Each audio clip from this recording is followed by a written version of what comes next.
ഇന്നൽ ഹംദലില്ലാഹ് അൽഹംദുലില്ലാഹി റബ്ബിൽ ആലമീൻ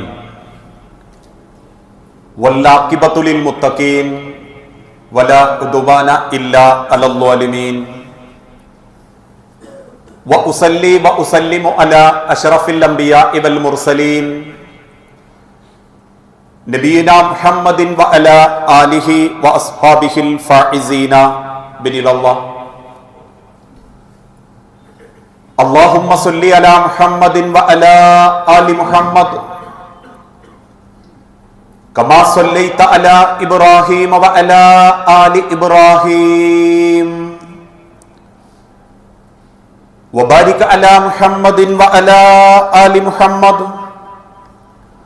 كما باركت على إبراهيم وعلى آل إبراهيم إنك حميد مجيد. أعوذ بالله من الشيطان الرجيم. بسم الله الرحمن الرحيم.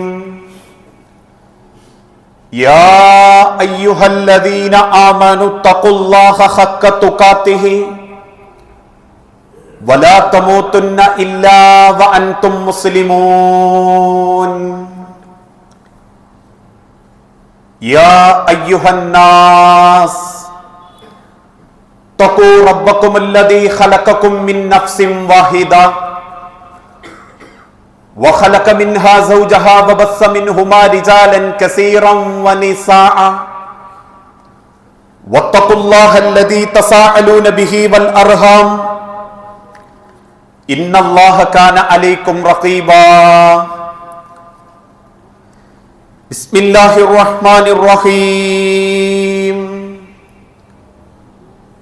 وَأَمَّا مَنْ خَافَ مَقَامَ رَبِّهِ وَنَهَى النَّفْسَ عَنِ الْهَوَى رَبِّ اشْرَحْ لِي صَدْرِي وَيَسِّرْ لِي أَمْرِي. സ്നേഹാദരണീയരായ വിശ്വാസിനി സഹോദരങ്ങളെ, സർവലോക രക്ഷിതാവായ അല്ലാഹുവിന്റെ നിയമങ്ങളും നിർദ്ദേശങ്ങളും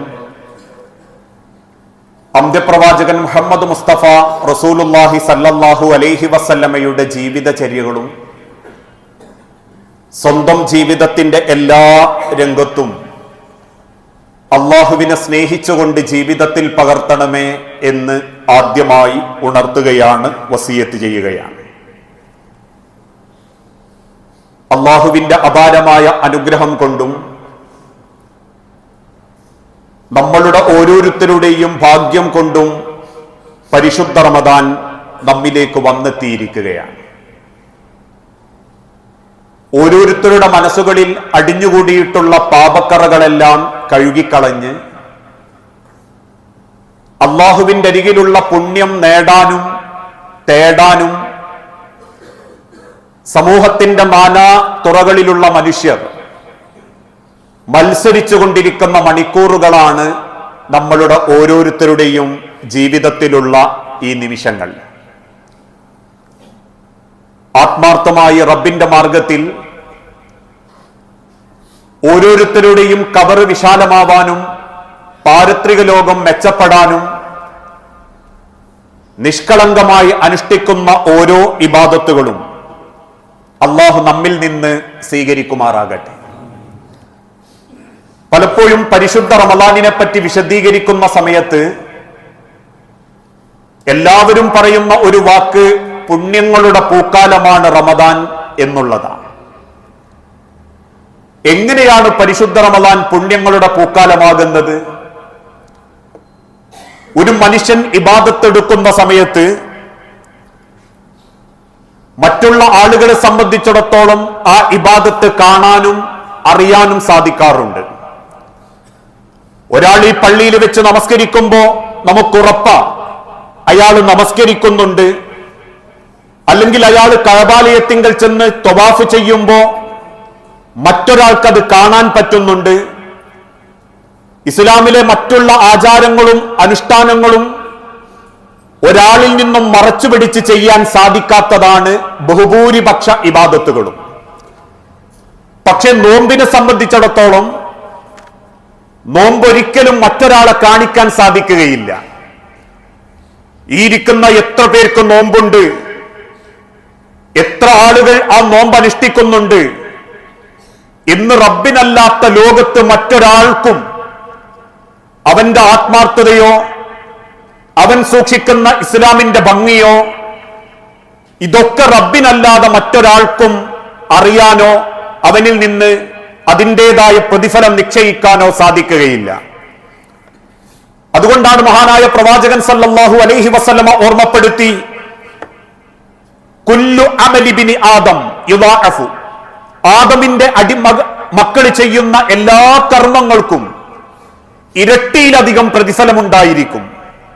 നമ്മൾക്കറിയാം, ഒരാൾ ഒറ്റക്ക് നമസ്കരിക്കുന്നതിനേക്കാൾ 27 ഇരട്ടി പ്രതിഫലം ലഭിക്കും ജമാഅത്തായിട്ട് നമസ്കരിക്കുമ്പോൾ. ഇതുപോലെ ഏത് കർമ്മത്തിനും ഇരട്ടിയിലധികം കൂലി അള്ളാഹു നിശ്ചയിക്കും. ഒരാൾ ളുഹർ നമസ്കരിക്കാൻ വരുമ്പോ ആ സൊഫിലുള്ള എല്ലാവരും നിയ്യത്ത് ളുഹർ തന്നെയാണ്. പക്ഷെ ഓരോരുത്തരുടെയും നമസ്കാരത്തിന്റെ ഭംഗിയും ആത്മാർത്ഥതയും വ്യത്യസ്തമായിരിക്കും. ചിലർ അലസ മനോഭാവത്തോടുകൂടി ചൊറിഞ്ഞും ഫാൻ നോക്കിയും ടൈം നോക്കിയും ഒരു അലസ മനോഭാവത്തോടുകൂടി നിർവഹിക്കും, മറ്റൊരാൾ ഭംഗിയിൽ നിർവഹിക്കും. അതുകൊണ്ട് തന്നെ ഒരു അടിമ ചെയ്യുന്ന അമലുകൾക്കൊക്കെ അള്ളാഹു നിശ്ചയിക്കുന്ന കൂലിയ ഇരട്ടിയിലധികം റബ്ബ് നൽകും എന്ന് പഠിപ്പിച്ചതിന് ശേഷം അൽ ഹസനത്തു ബി അശ്രി അംസാലിഹ ഇലാ സബ്അമിഅത്തി വഇഫിൻ, അള്ളാഹുവിന്റെ മാർഗത്തിൽ ചെയ്യുന്ന ഒരു നന്മക്ക് 10 ഇരട്ടി മുതൽ 700 ഇരട്ടി വരെ അള്ളാഹു കൂലി നിശ്ചയിക്കും. ഒരാൾക്കൊരു പോയിന്റ് റബ്ബ് നിശ്ചയിച്ചിട്ടുള്ളൂ എങ്കിൽ അതേപോലെ സുബഹിന്റെ മുൻപ് ഭക്ഷണം കഴിച്ച് മഗ്രിബിന്റെ ബാങ്കോട് കൂടി നിറക്കുന്ന ഒരു വ്യക്തിക്ക് 1 പോയിന്റ് കിട്ടിയവരുമുണ്ടാകും, 700 പോയിന്റ് കിട്ടിയവരുമുണ്ടാകും. 10 ഇരട്ടി മുതൽ 700 ഇരട്ടി വരെ റബ്ബ് കൊടുക്കും. ഖാലല്ലാ, എന്നിട്ട് അല്ലാഹു പറയുന്നു, ഇല്ല സൗമി, പക്ഷേ നോമ്പിന് അതിനെത്ര ഇരട്ടി കൊടുക്കണം എന്ന് തീരുമാനിക്കുന്നത് ഞാനായിരിക്കും. ഫഇന്നഹു ലീ വഅന അജ്സാ ബിഹി, കാരണം അവൻ നോമ്പുകാരനാണോ എന്നറിയുന്നത് ഞാൻ മാത്രമാണ്. എന്നെ ഉദ്ദേശിച്ചിട്ടാണ് അവൻ നോമ്പ് നോൽക്കുന്നത്. നമസ്കാരം ചിലപ്പോ രക്ഷിതാക്കൾക്ക് വേണ്ടി, ആളുകളെ കാണിക്കാൻ വേണ്ടി, മറ്റുള്ള ആളുകൾക്കിടയിൽ എല്ലാവരും പോകുമ്പം ഞാനും പോയി എന്നൊക്കെ ഒരാളുടെ മനസ്സിൽ തോന്നിയാലും നോമ്പ് അത് റബ്ബിന് വേണ്ടി മറ്റൊരാൾക്ക് മുൻപിലും കാണിക്കാതെ അവൻ ചെയ്യുന്ന ഇബാദത്തായതുകൊണ്ട്, ഫഇന്നഹു ലീ, അതെനിക്കുള്ളതായതുകൊണ്ട് ഞാനാണ് അതിന് കൂലി കൊടുക്കുക. യദഉ ശഹ്വതഹു വതുആമഹു മിൻ അജലി, നിശ്ചയിക്കപ്പെട്ടൊരു സമയം വരെ എന്നെ ഓർത്തുകൊണ്ടാണ് ആ അടിമ ഭക്ഷണത്തിൽ നിന്നും അവന്റെ ഇച്ഛകളിൽ നിന്നും മാറി നിൽക്കുന്നത്. അതുകൊണ്ട് തന്നെ നമ്മൾ അനുഷ്ഠിക്കുന്ന നോമ്പ് ഒരിക്കലും കേവലം ഒരു അഭിനയമാകരുത്. കാരണം അഭിനയമായി പോയാൽ 2 നഷ്ടങ്ങളാ നോമ്പ് കൊണ്ട് നമുക്കുണ്ടാകുക. ഒന്ന്, വിശപ്പിന്റെ കാഠിന്യം അനുഭവിച്ചു പട്ടിണിയായി കിടക്കേണ്ടി വന്നു എന്നുള്ളത് ഒരു മനുഷ്യന്റെ പ്രയാസമാണ്, അവന്റെ നഷ്ടമാണ്. ഈ പട്ടിണിക്കും ക്ലേശത്തിനും നമ്മുടെ പ്രതീക്ഷ റബ്ബിന്റെ കൂലിയാണെങ്കിൽ ആ കൂലിയും അള്ളാഹു പരലോകത്ത് തടയും. അത് കേവലം അഭിനയമോ ആളുകളെ ബോധ്യപ്പെടുത്താനോ ഇസ്ലാം പഠിപ്പിച്ച ചിട്ടയിലൂടെയോ അല്ല എങ്കിൽ, അതുകൊണ്ട് ഇക്കഴിഞ്ഞ നോമ്പുകൾ അത്രയും നമ്മൾ ഏതവസ്ഥയിലായിരുന്നു എന്ന് കഴിഞ്ഞ വർഷത്തെ നോമ്പിനെ പറ്റി ചിന്തിച്ചാൽ നമുക്ക് മനസ്സിലാക്കാൻ സാധിക്കും. കാരണം ഒരു നോമ്പ് ലഅല്ലക്കും തത്തഖൂൻ, നിങ്ങൾക്ക് സൂക്ഷ്മതയ്ക്ക് വേണ്ടിയായിരുന്നു, ഭയഭക്തിയുണ്ടാവാൻ, തഖ്വയോടെ ജീവിക്കാൻ. ഇക്കഴിഞ്ഞ 11 മാസം ആ ഭയഭക്തിയുടെ ഒരു ഫീലിംഗ് നമുക്ക് അനുഭവിക്കാൻ സാധിച്ചിട്ടില്ലെങ്കിൽ അവരെ തൊട്ട അള്ളാന്റെ ഹബീബ് ഓർമ്മപ്പെടുത്തിയത്, മൻ അദ്റക റമളാന ഫലം യഗ്ഫിറു ദുനൂബ ഫമത, എത്ര നോമ്പുകൾ അവർക്ക് കിട്ടി, പക്ഷെ ഒരു നോമ്പ് കൊണ്ട് പോലും റബ്ബ് നിശ്ചയിച്ച മാറ്റം, ഒരു തിരുത്തൽ അവരുടെ ജീവിതത്തിൽ സംഭവിക്കുന്നില്ലെങ്കിൽ ഫമത, പിന്നെ മനുഷ്യരെ നിങ്ങൾക്ക് മാറാനാവില്ല. നമ്മളെ ജീവിതത്തിൽ എനിക്ക് റബ്ബ് തന്ന അനുഗ്രഹീതമായൊരു നിമിഷമാണെന്നും ഒരു പക്ഷേ എന്റെ ജീവിതത്തിലെ അവസാനത്തെ നോമ്പായിരിക്കുമെന്ന ബോധത്തോടുകൂടി ഓരോ നോമ്പും നമ്മളെ ജീവിതത്തിൽ നിന്ന് നമുക്ക് ഏറ്റെടുക്കാൻ സാധിക്കണം. കഴിഞ്ഞ റമദാനിൽ ഈ പള്ളിയിലുള്ള പല ആളുകളും ഇന്ന് പടച്ചവന്റെ മണ്ണിന്റെ അടിയില. ഈ റമദാനിന്റെ 30ലേക്ക് നമ്മൾ എത്തും. ഇന്ന് ഇരിക്കുന്ന നമ്മളിൽ ഒരാൾക്കും ഗ്യാരണ്ടി പറയാനും സാധിക്കുകയില്ല. അതുകൊണ്ടാണ് റബ്ബ് ഓർമ്മപ്പെടുത്തിയതും ഏത് അമലുകൾ പ്രവർത്തിക്കുന്ന സമയത്തും അതിന്റെ അവസാനത്തെ കർമ്മം എന്ന ബോധത്തോടെ നിങ്ങൾക്ക് റബ്ബിന്റെ മുൻപിൽ അത് അനുഗ്രഹിക്കാൻ സാധിക്കണം, റബ്ബിന്റെ മുൻപിൽ അനുഷ്ഠിക്കാൻ സാധിക്കണം. മഹാനായ പ്രവാചകൻ സല്ലല്ലാഹു അലൈഹി വസല്ലമ ഓർമ്മപ്പെടുത്തി. ജാബിർ ബിൻ അബ്ദുല്ലാഹ് റളിയല്ലാഹു അൻഹു പറയുന്നു, ഇദാ സുംത, നിങ്ങൾ നോമ്പ് നോറ്റിട്ടുണ്ട് എങ്കിൽ ഫൽയസും, ആ നോമ്പ് നിങ്ങളിൽ ഉണ്ടാകണം. സംഉക, നിന്റെ കേൾവിയിൽ ആ നോമ്പുണ്ടാവണം. അതിനർത്ഥം എന്തും കേൾക്കാൻ ഈ നോമ്പ് കാലത്ത് നീ തയ്യാറാവരുത്. പ്രത്യേകിച്ച് ഇന്നത്തെ കാലഘട്ടത്തിൽ റമദാനിൽ തറാവീഹിന്റെ സമയമാകുമ്പോ ചിലരൊക്കെ 7 മണിക്കും അതല്ലെങ്കിൽ അല്പം നേരത്തെ പള്ളിയിലേക്ക് എത്തും. പക്ഷെ പള്ളിയിൽ 5-8 ആളുകൾ കൂടി വെറുതെ സംസാരിക്കുന്നു, പച്ചയിറച്ചി തിന്നുന്നു. ഇബാദത്തിന് പള്ളിയിലേക്ക് നേരത്തെ 10 മണിക്ക് ളുഹർ നമസ്കാരത്തിന് വരുന്നു, പള്ളിയിലിരുന്ന് കൂട്ടം പറയുന്നു, ആളുകളുടെ പരദൂഷണം പറയുന്നു. എങ്കിൽ നോമ്പായാലും അല്ലെങ്കിലും ഫൽയസും, നീ ആ നോമ്പിനെ കൊണ്ട് സൂക്ഷിക്കണം. സംഉക, നിന്റെ കേൾവി ആ നോമ്പിലേക്ക് നീ ഏറ്റുകൊണ്ടുപോകണം. നിന്റെ ചെവിയും നോമ്പെടുക്കണം എന്നാണ് റബ്ബിന്റെ കൽപ്പന. അതോടൊപ്പം വസറുക, നിന്റെ കണ്ണുകളും നോമ്പനുഷ്ഠിക്കണം. നിന്റെ കണ്ണ് നോമ്പിലാവണം, നിന്റെ വയറ് മാത്രം നോമ്പിലായാൽ പോരാ. ഇന്ന് കണ്ണ് പലർക്കും നോമ്പിൽ ഇല്ലാത്തത് കൊണ്ടാണ് ബഹുഭൂരിപക്ഷ സമയങ്ങളും പലരും മൊബൈലിന്റെ മുൻപിലാ. ചില ആളുകൾ ഖുർആൻ ഓതുന്നു എന്നതൊക്കെ ശരിയാണെങ്കിലും ശരി, വെറുതെ ചാനലുകൾ കാണാൻ, റീൽസുകൾ കാണാൻ, ആരോ പടച്ചുവിടുന്ന ഫുഡ് വ്ലോഗുകൾ കാണാൻ, രാത്രിയേക്ക് തീരുമാനമെടുക്കാൻ, ആക്ഷേപിക്കുകയോ കുറ്റപ്പെടുത്തുകയോ അല്ല. പക്ഷെ പലരും മണിക്കൂറുകൾ അത്രയും ചെലവഴിക്കുന്നത് മൊബൈലിന്റെ മുൻപിലാണെങ്കിൽ നിന്റെ കണ്ണും നോമ്പ് നോൽക്കണം, നിന്റെ നാവുകളും നോമ്പ് നോൽക്കണം. ഈ പകലാവട്ടെ രാവാവട്ടെ ഏത് സമയത്തും ഒരുപാട് ബന്ധങ്ങൾ കൂട്ടിയോജിപ്പിക്കപ്പെടുന്ന സമയമാ. പള്ളിയിൽ പലരും വരുന്നു, ഇതുവരെ വരാത്ത പലരും വരുന്നു. അതിലാണുങ്ങളും സ്ത്രീകളും മക്കളും കുടുംബങ്ങളും ഒക്കെ ഉണ്ട്. പലരും രാത്രി ഉറക്കമൊയ്യുന്നു. പല രാവുകളിലും പകലാക്കിക്കൊണ്ട് രീതിയിലാണ് ഇന്ന് റമദാൻ നമ്മളെ നാട്ടിൽ ആഘോഷിക്കപ്പെട്ടുകൊണ്ടിരിക്കുന്നത്. അവിടെയൊക്കെ നാവുകൊണ്ട് പലതും പറഞ്ഞ് ഒരുപാട് ഫിത്നകൾ അള്ളാഹുവിന്റെ പള്ളിയിൽ നിന്ന് പോലും പ്രചരിപ്പിക്കപ്പെടുന്നുണ്ട്. എങ്കിൽ അവിടെ നോമ്പുള്ളപ്പോഴും അല്ലാത്തപ്പോഴും വലിസാനുക, നിന്റെ നാവും നോമ്പിലാവണം. റബ്ബിനെ ഭയപ്പെടണം. അനിൽ കദിബി, കള്ളവാക്കുകളെ തൊട്ട്, കള്ളത്തരങ്ങളെ തൊട്ട്, വൽ മഹാരിമി, ഹറാമാക്കപ്പെട്ട വിഷയങ്ങളെ തൊട്ട്, അതൽ ജാരി, നീ അയൽവാസിയെ ദ്രോഹിക്കാനും പാടില്ല. ഈ ആയത്തിന്റെ ഹദീസിന്റെ നിർവചനത്തിൽ ഉലമാക്കൾ അത് 2 അർത്ഥത്തിൽ വിശദീകരിച്ചു. ഇതൊക്കെ പറയുമ്പോ എന്തിനാ നബി തങ്ങൾ അയൽവാസിയെ ഇതിന്റെ കൂടെ കൂട്ടിയത്? കാരണം അയൽവാസി പട്ടിണി കിടക്കുമ്പോ നിങ്ങൾ വയറ് നിറച്ച് ഭക്ഷിക്കരുത്, അത് അയൽവാസിയോട് കാണിക്കുന്ന അന്യായമാ. അയൽവാസി പട്ടിണി കിടക്കുമ്പോ നിങ്ങളെ വീട്ടിൽ ഭക്ഷണം പാകം ചെയ്യുന്നുണ്ടെങ്കിൽ, അതിന്റെ മണം പുറത്തേക്ക് പോകുന്നുണ്ടെങ്കിൽ അല്പം വെള്ളം ചേർത്തിട്ടോ സാധനം കൂട്ടിയിട്ടോ നിങ്ങൾ അയൽവാസിയെ കൂടി പരിഗണിക്കണം. കാരണം അത് അവനെ ബുദ്ധിമുട്ടിക്കാൻ പാടില്ല. ഇന്ന് നമ്മളെ ഭാഷയിൽ പറഞ്ഞാൽ പല വീട്ടിലും നോമ്പ് തുറകൾ നടക്കാറുണ്ട്. ആ നോമ്പ് തുറ നടക്കുമ്പോ അതിലുള്ള ഭക്ഷണ സാധനങ്ങൾ എടുത്ത് റീൽസ് ഉണ്ടാക്കി സ്റ്റാറ്റസ് വെക്കുന്ന രീതി മറ്റൊരാളോട്, അയൽവാസിയോട്, കുടുംബത്തോട്, പട്ടിണിക്കാരോട് നിങ്ങൾ ചെയ്യുന്ന അന്യായമാ. അത് ചെയ്യരുത് എന്നും കൂടി ഈ ഹദീസിന്റെ നിർവചനത്തിലുണ്ട് എന്ന് ഉലമാക്കൾ രേഖപ്പെടുത്തിയിട്ടുണ്ട്. അത് വാങ്ങാൻ പറ്റാത്ത ദരിദ്രരുണ്ട്, ആരാന്റെ കിറ്റുകൊണ്ട് ജീവിക്കുന്നവരുണ്ട്.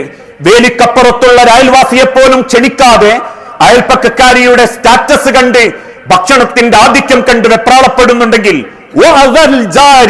നിന്റെ അയൽവാസിയോട് നീ ഒരിക്കലും അന്യായം പ്രവർത്തിക്കരുത് എന്ന് ഈ ഹദീസിന്റെ നിർവചനത്തിൽ ഉലമാക്കൾ രേഖപ്പെടുത്തി. വലാ തജ്അൽ, ഒരിക്കലും വൽയകുൻ അലൈക വഖാറുൻ വസകീനത്തുൻ സൗമ യൗതിക്, നിന്റെ നോമ്പിന്റെ ദിനത്തിൽ നിന്റെ ജീവിതത്തിൽ അതിന്റെ ഒരു ഗാംഭീര്യം ഉണ്ടാകണം. വഖാറുൻ വസകീനത്തുൻ, അതിന്റെ ഒരു അച്ചടക്കം ഉണ്ടാവണം. നിന്റെ പെരുമാറ്റത്തിൽ, നിന്റെ നാവിൽ, നിന്റെ എല്ലാ രംഗത്തും ആ ഒരു അച്ചടക്കവും ഗാംഭീര്യവും നീ കാത്തു സൂക്ഷിക്കുകയും ചെയ്യണം. വലാ തജ്അൽ യൗമ സൗമിക വയൗമ ഫിത്രിക സവാഉൻ. നോമ്പുള്ള ദിവസവും നോമ്പില്ലാത്ത ദിവസവും ഒരേപോലെയായി പോകാനും പാടില്ല. വലാ തജ്അൽ, അങ്ങനെ നീ ആക്കാനേ പാടില്ല.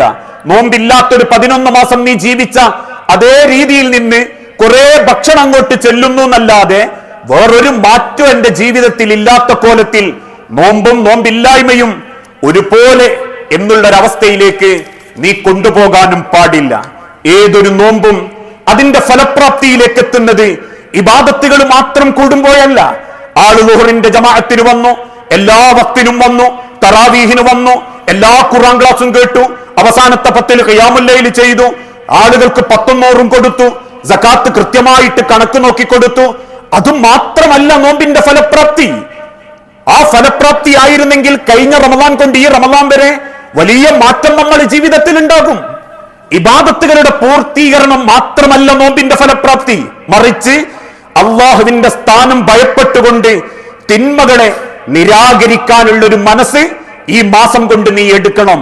ഈ മാസം കൊണ്ട് നീ നേടിയെടുക്കാൻ പരിശ്രമിക്കണം. തിന്മകളെ നിരാകരിക്കാൻ. ഒരു തെറ്റിന്റെ നേരെ പോകുമ്പോ റമദാനിൽ നീ നാവ് സൂക്ഷിച്ചെങ്കിൽ വരാനിരിക്കുന്ന 11 മാസവും ആ വാക്കുച്ചരിക്കരുത് എന്ന് നിന്നെ പ്രേരിപ്പിക്കേണ്ടത് അത് റമദാനായി പോയി ഇപ്പൊ പറഞ്ഞ പ്രശ്നമല്ല എന്നതല്ല. അന്നെന്റെ റബ്ബെന്നോട് പറഞ്ഞു ആ നാവ് നിന്നെ നാശത്തിൽ എത്തിക്കുമെന്ന്. ആ റബ്ബിന്റെ സ്ഥാനം അന്നിരിക്കുന്ന അതേ ആകാശത്തെ അന്ന് നോക്കുന്ന അതേ റബ്ബ് 11 മാസവും എന്നെ നോക്കുന്നുണ്ട് എന്ന ആത്മീയ ബോധം. വഅമ്മാമൻ ഖാഫ മഖാമ റബ്ബിഹി വനഹൻ നഫ്സ അനിൽ ഹവാ. വഅമ്മാമൻ ഖാഫ, നീ ഭയപ്പെടണം. ആരെ ഭയപ്പെടണം? മഖാമ റബ്ബിഹി, നിന്റെ റബ്ബിരിക്കുന്ന സ്ഥാനത്തെ തൊട്ട്, ആ റബ്ബ് നിന്നെ അറിയുന്നുണ്ട് എന്ന ബോധത്തെ തൊട്ട് നീ സൂക്ഷ്മതയോടെ ഭയത്തോടെ ജീവിക്കണം. വനഹൻ നഫ്സ അനിൽ ഹവാ, അങ്ങനെ തിന്മകളിൽ നിന്ന് നിന്റെ മനസ്സിനെ നിനക്ക് താങ്ങി നിർത്താനും മാറ്റി നിർത്താനും നിന്നെ കൊണ്ട് സാധിക്കണം. കാരണം ഓരോ സൃഷ്ടികൾക്കും റബ്ബ് കൊടുത്ത ഓരോ ബോധനമുണ്ട്, ഓരോ നിയമമുണ്ട്. ആ നിയമമാ ഇന്ന് ശരിക്കും നമ്മൾ നോമ്പിൽ അനുഷ്ഠിക്കുന്നത്. ആ റമദാനിൽ നമ്മൾ അനുഷ്ഠിക്കുന്ന ജീവിത രീതിയാണ് ഒരു മുസ്ലിമിന്റെ, ഒരു മുഅ്മിനിന്റെ ജീവിത രീതി. റമദാൻ വിടുന്നതോടുകൂടി പിന്നെല്ലാ സംഗീതവും ഹലാല്, ഗാനമേള ഹലാല്, മൂക്കുമുട്ട കള്ളുകുടി ഹലാല്, വലിച്ചു തള്ളല് ഹലാല് എന്നൊരു ബോധത്തിലേക്ക് നീ എത്തുന്നുണ്ടെങ്കിൽ 11 മാസത്തെ നിന്റെ ജീവിതമല്ല ഹക്ക്. ഈ ഒരു മാസത്തെ നിന്റെ ജീവിതമാണ് ഹക്ക്. അതാണ് റബ്ബ് മനുഷ്യന് നൽകുന്ന ജീവിത രീതിയും ജീവിത മാർഗവും. എന്നിട്ട് റബ്ബ് വിശുദ്ധ ഖുർആനിലൂടെ പഠിപ്പിച്ചു, നീ തേനീച്ചയെ ഒന്ന് നോക്ക്. ജനിച്ചു വീഴുന്ന തേനീച്ചകൾക്ക് തേൻ എവിടെയാണെന്ന് റബ്ബ് ബോധനം കൊടുത്തിട്ടുണ്ട്. അവരവിടെ എത്തും. ഒരിക്കലും തേനീച്ച ബ്രോസ്റ്റിൽ ചെന്ന് തേനെടുക്കാൻ നോക്കാറില്ല, ചാണകത്തിന്ന് തേനെടുക്കാൻ നോക്കാറില്ല. കാരണം തേനീച്ചക്ക് റബ്ബ് കൊടുത്ത ബോധനം പൂവുകളിലുള്ള തേനാണ് നിന്റത് എന്ന്. അതോടൊപ്പം കാട്ടിൽ ജീവിക്കുന്ന ഒരു സിംഹത്തിന് എത്രയോ കായ്ക്കനികളുണ്ട്, വ്യത്യസ്തമായ ഫലപുഷ്ടിയുള്ളവ, ഭംഗിയുള്ളവ. പക്ഷേ അള്ളാഹു ബോധനം കൊടുത്തു, നിനക്ക് മാംസമാണ് നിശ്ചയിക്കപ്പെട്ടിട്ടുള്ളത്. അതുകൊണ്ട് മാംസബുക്കായിട്ട് നീ വളരണം. ഇതുപോലെ മനുഷ്യനെ സൃഷ്ടിച്ച റബ്ബ് ഓർമ്മപ്പെടുത്തി, ഇന്നാ ഹദൈനാഹു സബീല ഇമ്മാ ശാകിറൻ വ ഇമ്മാ കഫൂറ. റബ്ബ് നിനക്കൊരു ജീവിത രീതി കാണിച്ചു തന്നിട്ടുണ്ട്. അവിടെ നീ നിന്റെ ജീവിതം സൂക്ഷിക്കണം. നിന്റെ നാവും കണ്ണും പെരുമാറ്റവും സൂക്ഷിക്കണം. നിന്റെ ജീവിതത്തിൽ മറ്റുള്ളവന്റെ പട്ടിണി അറിയണം. നിന്റെ സമ്പത്തിൽ നിന്ന് 2.5% കൊടുക്കണം. നിന്റെ സിത്താവിന്റെ മുൻപിൽ നീ കൃത്യമായിട്ട് ഇബാദത്ത് ചെയ്യണം. അത് നിനക്ക് റബ്ബ് തന്ന ബോധനമാ. ആ ബോധനത്തിൽ നിന്ന് നീ നന്ദിയുള്ളവനാകണോ നന്ദി കെട്ടവനാകണോ എന്ന് നീ തീരുമാനിക്കും. അതുകൊണ്ട് റബ്ബ് കാണിച്ചു തന്ന വഴിയിൽ എല്ലാ നന്മയുടെ വഴിയും സ്വീകരിക്കുന്നവൻ ഇമ്മാ ശാകിറൻ, നന്ദിയുള്ളവരിൽ പെടും. എന്നാൽ റബ്ബ് പറഞ്ഞ വഴിയിൽ കേവലം ഒരു മാസം മാത്രം ഇതൊക്കെയാണ് ജീവിതം എന്ന് പഠിച്ചിട്ടുണ്ടെങ്കിലും 11 മാസവും അതിന്റെ ഒരു ഗുണവും ജീവിതത്തിൽ കാണിക്കാതെ തള്ളിക്കളയുമ്പോ വ ഇമ്മാ കഫൂറ, യഥാർത്ഥത്തിൽ റബ്ബിനല്ല കുറവ് വരുന്നത്, നീ സ്വയം നശിക്കുകയാണെന്നും നീ കാഫിറാവുകയാണെന്നും അല്ലാഹു തആല വിശുദ്ധ ഖുർആനിലൂടെ കൃത്യമായി ബോധ്യപ്പെടുത്തി തന്നു. പരിശുദ്ധ റമദാനാവട്ടെ മറ്റേത് ഇബാദത്തുകളാവട്ടെ അത് മറ്റൊരാളെ കാണിക്കാനുള്ളതല്ല, മറിച്ച് അത് ഹൃദയത്തിൽ ഒരു മനുഷ്യൻ ഉണ്ടാക്കിയെടുക്കേണ്ടതാ. അതുണ്ടാക്കിയെടുക്കാൻ മനുഷ്യന്റെ കണ്ണുകളും ചെവികളും മറ്റെല്ലാ അവയവങ്ങളും നിയന്ത്രിക്കപ്പെടുന്ന ഒരു മാസമാണ് റമദാൻ. കണ്ണുകൾ നിയന്ത്രിക്കുമ്പോ അവന്റെ ഹൃദയമുണരണം, അവന്റെ കൽബുണരണം. അവന്റെ ചെവികൾ നിയന്ത്രിക്കപ്പെടുമ്പോ അവന്റെ ഹൃദയമുണരണം. അവന്റെ കൈകാലുകളും അനുവദിക്കപ്പെട്ട ഭാര്യ മുൻപിലുണ്ടെങ്കിലും വികാരത്തിന് ചൂട് പിടിക്കുമ്പോഴും അവന്റെ ഹൃദയമുണരണം. അങ്ങനെ സൂക്ഷ്മതയും തെറ്റിൽ നിന്ന് തിരുത്തി നന്മയിലേക്ക് പോവാനുള്ള ഒരവസരമായിട്ട് റമളാനിനെ നിങ്ങൾ കാണുമ്പോ ആ മാറ്റം ഇനി അങ്ങോട്ടുള്ള 11 മാസവും നമ്മളെ ജീവിതത്തിൽ ഉണ്ടാകും. അല്ല കേവലം ഒരു അഭിനയം മാത്രമാണ് എങ്കിൽ റമളാൻ പോകുന്നതിനനുസരിച്ച് നമ്മളെ അമലുകളും നഷ്ടപ്പെട്ടുകൊണ്ടിരിക്കും.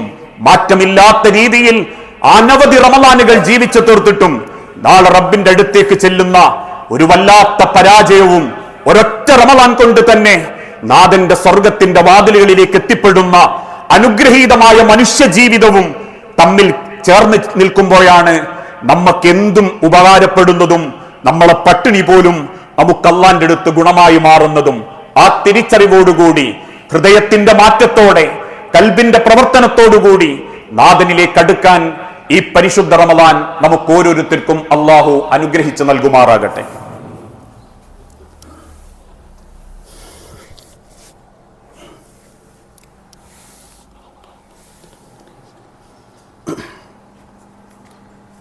അൽഹംദുലില്ലാഹ് വസ്സലാത്തു വസ്സലാമു അലാ റസൂലിൽ അമീൻ വഅലാ ആലിഹി വഅസ്ഹാബിഹി അജ്മഈൻ അമ്മാ ബഅദ്. യാ അയ്യുഹൻ നാസ് ഊസീകും സാനിയം ബിതഖ്വല്ലാഹ്. ജീവിതത്തിന്റെ ഒരു രംഗത്തും അള്ളാഹുവിനെ മറന്നു പോകരുതേ എന്ന് എന്നോടെന്ന പോലെ നമ്മളിൽ ഓരോരുത്തരോടും ഉപദേശിക്കുകയാണ്, വസിയത്ത് ചെയ്യുകയാണ്. ഒരു കാര്യം അള്ളാഹു നമ്മളെ ഏൽപ്പിക്കുമ്പോൾ അത് നമ്മിൽ നിന്ന് എത്രമാത്രം പ്രതീക്ഷയോടെയാണ് റബ്ബ് സ്വീകരിക്കുക എന്ന് ബോധ്യപ്പെടണമെങ്കിൽ നമ്മൾ ഒരു കാര്യം മറ്റൊരാളെ ഏൽപ്പിച്ച്, അല്ലെങ്കിൽ നമ്മളെ മറ്റൊരാൾ ഒരു കാര്യം ഏൽപ്പിച്ച് അത് തിരിച്ചു കൊടുക്കുമ്പോഴുണ്ടാകുന്ന നമ്മളെ മാനസികാവസ്ഥയെ പറ്റി നമ്മൾ ചിന്തിക്കണം.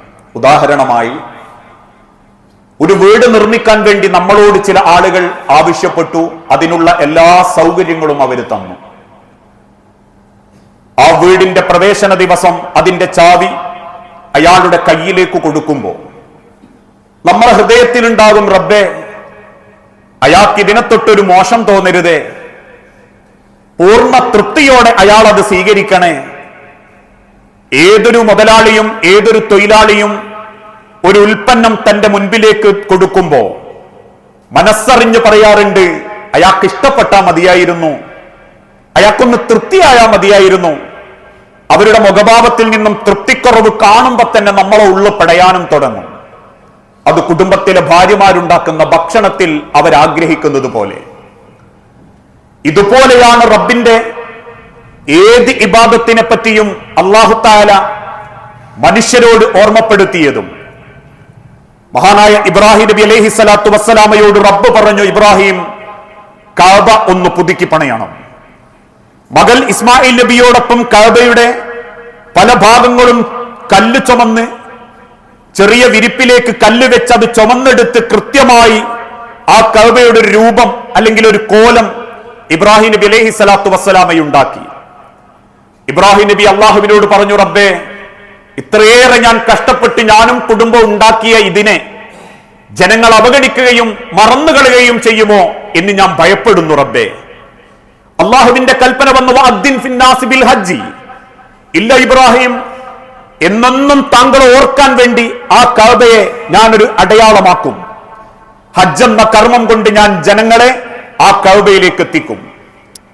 അങ്ങനെ ഇബ്രാഹിം നബിക്ക് അള്ളാഹു കൊടുക്കാനുള്ള കാരണം, ഈ കഅബാലയം നിർമ്മിച്ച ഉടനെ റബ്ബ് പറഞ്ഞ സമയം, റബ്ബ് പറഞ്ഞ സ്ഥലത്ത്, റബ്ബിന്റെ മേൽനോട്ടത്തിൽ നിർമ്മിച്ച ആ കഅബാലയം ഉണ്ടാക്കിയ ഉടനെ തന്നെ ഇബ്രാഹിം നബി പറഞ്ഞു, റബ്ബനാ തഖബ്ബൽ മിന്നാ, ഇത് സ്വീകരിക്കണട്ടോ റബ്ബേ.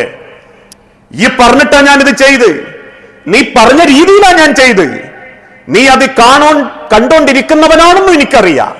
എന്നാലും റബ്ബേ തഖബ്ബൽ മിന്നാ, നീ എന്നിൽ നിന്നിത് സ്വീകരിക്കണം. നമ്മൾ ഈ നോമ്പ് നോൽക്കുന്നത് റബ്ബിനാ, നമ്മൾ നോമ്പുകാരനാണോ എന്നറിയുന്നതും റബ്ബിനാ, നമ്മൾ ചെയ്യുന്ന സർവ്വ അമലുകളും റബ്ബിനാ എന്ന് കരുതി ഇത് സ്വീകരിച്ച് ഉറപ്പാ റബ്ബ് ഇത് സ്വീകരിക്കും എന്നുറപ്പില്ല.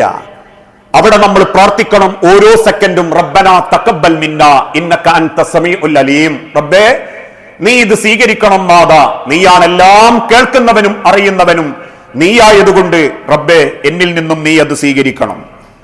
അങ്ങനെ സ്വീകരിക്കണമേ എന്ന് നമ്മൾ പ്രാർത്ഥിക്കുമ്പോ നമ്മൾ നമ്മളെ ബോധ്യപ്പെടുത്തി കൊടുക്കണം, നോമ്പൊരിക്കലും വയറിൻ്റെതല്ല, അത് മനസ്സിൻ്റെതാവണം. സാന്ദർഭികമായിട്ട് പറയുകയാ, ആക്ഷേപിക്കലോ വളരുന്ന തലമുറയോടുള്ള വെറുപ്പോ കുറ്റപ്പെടുത്തലോ ആയിട്ടിന്റെ വാക്കിനെ കാണരുത്. നമ്മൾ ഓരോ തെരുവോരങ്ങളിലും ഭക്ഷണങ്ങൾ ഏറെ കൂടിക്കൊണ്ടിരിക്കുകയാണ്. ഇക്കഴിഞ്ഞ 3 മാസത്തിന്റെ ഇടയ്ക്ക് ലോകത്ത് മറ്റെവിടെയുമില്ലാത്ത നിലക്ക് വൃക്കരോഗികളും ആമാശയ ക്യാൻസറിന്റെയും ഹബ്ബായി മാറി നമ്മളെ ജില്ല. പലരും വായിച്ചിട്ടുണ്ടാവില്ല. യൂറോപ്യൻ രാജ്യത്തുള്ള 10ഓളം കമ്പനികൾ കേരളത്തിലെ മലബാർ മേഖലകളിലുള്ള 12ഓളം സ്ഥാപനങ്ങൾ, ഹോസ്പിറ്റലുകൾ ഏറ്റെടുത്തു കഴിഞ്ഞു. അത്രയേറെ വൃക്കരോഗികളും ആമാശയ ക്യാൻസറുകളും ഉദര രോഗങ്ങളും വർദ്ധിച്ചുകൊണ്ടിരിക്കുന്ന ഒരു കാലഘട്ടത്തിൽ ഒരു അനിയന്മാരോട്, ഒരു കുടുംബത്തോട് പറയുന്നത് പോലെ സൂചിപ്പിക്കുകയാണ്. ഓരോരുത്തരും അവനവന്റെ ലാഭം മാത്രം നോക്കി പലതും പുരട്ടി വെക്കുമ്പോ ഒഴിഞ്ഞ വയറിലേക്കും നിറഞ്ഞ വയറിലേക്കും പട്ടിണി കിടക്കുന്ന വയറിലേക്കും അതിന്റെ ഒരു നിയമത്തിനനുസരിച്ച് പോകുന്ന ശാരീരിക അവസ്ഥയിലേക്കും മനുഷ്യന്റെ ആമാശയങ്ങൾ ദ്രവിപ്പിച്ച് കളയുന്ന പലതും വാങ്ങി തിന്ന് രാവ് വെളുപ്പിക്കുമ്പോ, രാവ് പകലാക്കുമ്പോ ഓർമ്മിക്കണം, ഇതൊക്കെ ഈ ദുനിയാവിൽ നമ്മൾ വരുത്തിവെച്ച ഫിത്തിന കൊണ്ടേ ഇസ്ലാമും ഇസ്ലാമിലെ ഇബാദത്തുകളും നശിച്ചു തുടങ്ങിയിട്ടുള്ളൂ. റബ്ബിനെ കൊണ്ടും റബ്ബ് കൽപ്പിച്ചതിനെ കൊണ്ടും ഇസ്ലാം നശിച്ചിട്ടുമില്ല, ഇസ്ലാം ഇടങ്ങേറായിട്ടുമില്ല. നമ്മൾ വരുത്തിവെക്കുന്ന ഫിത്തിനകളെ കൊണ്ടേ നമ്മളും നശിച്ചിട്ടുള്ളൂ, മതവും നശിച്ചിട്ടുള്ളൂ. അതാണ് റബ്ബ് പറഞ്ഞത്, ഈ ദീനും മനുഷ്യനും നശിക്കുന്നുണ്ടെങ്കിൽ ഒരു കാരണമേ ഉള്ളൂ, ഐദിന്നാസ്, അതിന്റെ പിന്നിലും മനുഷ്യന്റെ കരങ്ങൾ തന്നെയാ. അതുകൊണ്ട് തന്നെയാണ് നബി സല്ലല്ലാഹു അലൈഹി വസല്ലമ ഓർമ്മപ്പെടുത്തിയതും, കമ്മിൻ സായിമിൻ, എത്രയെത്ര നോമ്പുകാരാണ്, ലൈസ മിൻ സിയാമിഹി ഇല്ല ജൂഇ വൽ അത്ഷ്, പട്ടിണിയും പരിവേഷവുമല്ലാതെ ക്ലേശതയുമല്ലാതെ വേറൊന്നും സമ്പാദ്യമല്ലാതെ പടച്ചോന്റെ അടുത്തെത്തുന്ന എത്രയെത്ര നോമ്പുകാരാണ്. നമ്മളെ പട്ടിണിയും ക്ലേശവും നമ്മൾ അനുഭവിച്ചു കഴിഞ്ഞു. ഇത് വെറുതെയും കൂടി ആയിരുന്നു എന്നറിയുമ്പോ എത്രയെത്ര വിഡ്ഢികളാണ് അള്ളാന്റെ മുൻപിൽ പുനർജീവിപ്പിക്കപ്പെടുന്നത് എന്ന് ഈ ഹദീസിനെ നമ്മളൊന്ന് മാറ്റി വായിക്കണം. ആ വിഡ്ഢികളുടെ കൂട്ടത്തിൽ നമ്മൾ പെട്ടുപോകാതിരിക്കാൻ ഈ പറഞ്ഞതിനൊന്നും കഴിക്കരുത്, വീട്ടിൽ നിന്നേ തിന്നാൻ പാടുള്ളൂ എന്നിന്റെ വാക്കിനെ ദുർവ്യാഖ്യാനിക്കരുത്. പക്ഷേ ഏറെ അപകടകരമായ രീതിയിൽ വെറൈറ്റി വേണമെന്നൊരു ചിന്തയിൽ മാത്രം പരക്കം പായുമ്പോ വീട്ടിലത്തേത് മതിയാകാതെ രാത്രി എന്നാൽ നോമ്പിന്റെ രാവ് പകലാക്കാനുള്ളതാണെന്നും പകല് കുറെ കിടന്നുറങ്ങാനുള്ളതാണെന്നും നേരത്തിന് തിന്നാനൊന്നും നോക്കണ്ടല്ലോ എന്നുള്ളൊരു ധാരണയിലാണെങ്കിൽ പടച്ചോൻ ഈ ദുനിയാവിൽ തന്ന ആയുസങ്ങ് കഴിഞ്ഞു പോകും. ആഖിറത്ത് ചെല്ലുമ്പം വട്ടപൂജ്യമായിട്ട് റബ്ബിന്റെ മുൻപിൽ നമ്മൾ ഉണ്ടാകൂ. അതില്ലാതിരിക്കാൻ ഈ പരിശുദ്ധ റമളാനിനെ നല്ല നിലക്ക് ഉപയോഗപ്പെടുത്തുന്ന യഥാർത്ഥ മുഅ്മിനീങ്ങളിൽ മുത്തഖീങ്ങളിൽ അള്ളാഹു നമ്മളെ എല്ലാവരെയും ഉൾപ്പെടുത്തി അനുഗ്രഹിക്കുമാറാകട്ടെ. അള്ളാഹുവെ, അറിഞ്ഞുമറിയാതെയും ഒരുപാട് തെറ്റുകുറ്റങ്ങൾ സംഭവിച്ചു പോയിട്ടുണ്ട് റബ്ബെ. എല്ലാം വിട്ടുപുറത്തു മാപ്പാക്കി എല്ലാവർക്കും നീ പുറത്ത് ഈ ദുനിയാവിലും ആഖിറത്തിലും സന്തോഷവും സമാധാനവും നൽകണമേ. നാദാ, മക്കളില്ലാതെ പരീക്ഷിക്കപ്പെടുന്ന ഒരുപാട് ഇണകളുണ്ട് റബ്ബെ. മക്കളെന്ന അനുഗ്രഹം നൽകി ഓരോ കുടുംബങ്ങളോടും നീ കാരുണ്യം കാണിക്കണമേ. നാദാ, ദാമ്പത്യ കുടുംബ ജീവിതത്തിൽ മനസ്സ് പ്രയാസപ്പെട്ട് ജീവിക്കുന്ന ഒരുപാട് ബന്ധങ്ങളുണ്ട്. ആരുടെ സ്വഭാവത്തിനാണ് റബ്ബെ മാറ്റമുണ്ടാകേണ്ടത്, ആ മാറ്റം കൊടുത്ത് പരസ്പരം സ്നേഹത്തോടെ സമാധാനത്തോടെ ജീവിക്കാൻ ഓരോരുത്തർക്കും നീ തൗഫീക്ക് നൽകണമേ. മരിച്ചുപോയ സഹോദരി സഹോദരന്മാർ, മാതാപിതാക്കൾ, മക്കൾ, ഭാര്യമാർ, ഭർത്താക്കന്മാർ എല്ലാവരുടെയും ഖബർ നീ വിശാലമാക്കുകയും അവരെയും ഞങ്ങളെയും ജന്നാത്തുൽ ഫിർദൗസിൽ നീ ഒരുമിപ്പിച്ചു കൂട്ടി അനുഗ്രഹിക്കുകയും ചെയ്യണമേ. അല്ലാഹുമ്മ ഗ്ഫിർ ലിൽ മുഅ്മിനീന വൽ മുഅ്മിനാത്ത് അൽ മുസ്ലിമീന വൽ മുസ്ലിമാത്ത് അൽഹയാഹു മിൻഹും വൽ അംവാത്ത് ഇന്നക മുജീബുദ് ദഅവാതി യാ ഖാദിയൽ ഹാജാത്ത്. അല്ലാഹുമ്മ അഇസ്സൽ ഇസ്ലാമ വൽ മുസ്ലിമീൻ വഅദിൽ അശ്ശിർക വൽ മുശ്രികീൻ. അല്ലാഹുമ്മ അജിർനാ മിനൻ നാർ, അല്ലാഹുമ്മ അജിർനാ മിനൻ നാർ, അല്ലാഹുമ്മ അജിർനാ മിനൻ നാർ. അള്ളാഹുവെ, പ്രാർത്ഥിക്കണമെന്ന് വസിയത്ത് തന്നവരുണ്ട്. അങ്ങേയറ്റം അസുഖം ബാധിച്ച് ഐസിയുവിലടക്കം കിടക്കുന്ന ആളുകൾ, നാദാ, ഏറ്റവും ഹൈറായത് എന്താണോ ആ ഹൈറായതിലേക്ക് ആരോഗ്യം കൊണ്ടും ക്ഷമ കൊണ്ടും സമ്പത്ത് കൊണ്ടും ഓരോരുത്തർക്കും നീ തൗഫീക്ക് നൽകണമേ. നാദാ, ഒരുപാട് മഈശത്തുകൾ, നല്ല ജോലികൾ ആഗ്രഹിക്കുന്ന ചെറുപ്പക്കാരുണ്ട് റബ്ബെ. റബ്ബിനെ ഭയപ്പെട്ട് ജീവിച്ച് അള്ളാഹുവിന്റെ ഇഷ്ടപ്പെട്ട മഈഷത്തോടു കൂടി ജീവിക്കാൻ ഓരോരുത്തർക്കും നീ തൗഫീക്ക് നൽകണമേ നാഥ. കടബാധ്യതയിൽപ്പെട്ടും ഹറാമായ ലോണ് പോലെയുള്ള പലിശ ഇടപാടിലും അബദ്ധം കൊണ്ട് പെട്ടുപോയവരുണ്ട് നാഥ. എല്ലാ ബാധ്യതകളും തീർത്ത് ഹലാലായ നിലക്ക് ജീവിച്ചു മരിക്കാൻ ഓരോരുത്തർക്കും നീ തൗഫീക്ക് നൽകണമേ. ഞങ്ങളെ നാടിനെയും സമൂഹത്തെയും കാർന്നു തിന്നുന്ന ഭൂരിപക്ഷ ന്യൂനപക്ഷ തീവ്രവാദത്തിൽ നിന്നും വർഗീയതയിൽ നിന്നും നാടിനെയും ഞങ്ങളെയും വിശ്വാസത്തെയും നീ സംരക്ഷിക്കണമേ റബ്ബേ. ലോകത്തിന്റെ നാനാഭാഗത്ത് പരീക്ഷിക്കപ്പെട്ടുകൊണ്ടിരിക്കുന്ന ഗസയടക്കം മ്യാൻമർ അടക്കമുള്ള ഞങ്ങളുടെ സഹോദര വിശ്വാസികൾക്ക് ആത്യന്തികമായ സഹായവും സംരക്ഷണവും കൊണ്ട് ഓരോരുത്തരോടും നീ കാരുണ്യം കാണിക്കണമേ നാഥ. ഈ പരിശുദ്ധ റമദാനിനെ ഏറ്റവും ഭംഗിയായി ജീവിതത്തിൽ ഉൾക്കൊള്ളാനും ആ മാറ്റം കൊണ്ട് മരണം വരെ അള്ളാഹുവിന്റെ തൃപ്തിയോടെ ജീവിക്കാനും സാധിക്കുന്ന യഥാർത്ഥ മുഅ്മിനീങ്ങളിൽ മുത്തഖീങ്ങളിൽ നീ ഞങ്ങളെ എല്ലാവരെയും ഉൾപ്പെടുത്തി അനുഗ്രഹിക്കണമേ. റബ്ബന ആതിനാ ഫിദ്ദുനിയ ഹസന വഫിൽ ആഖിറതി ഹസനത്തും വഖിനാ അദാബന്നാർ.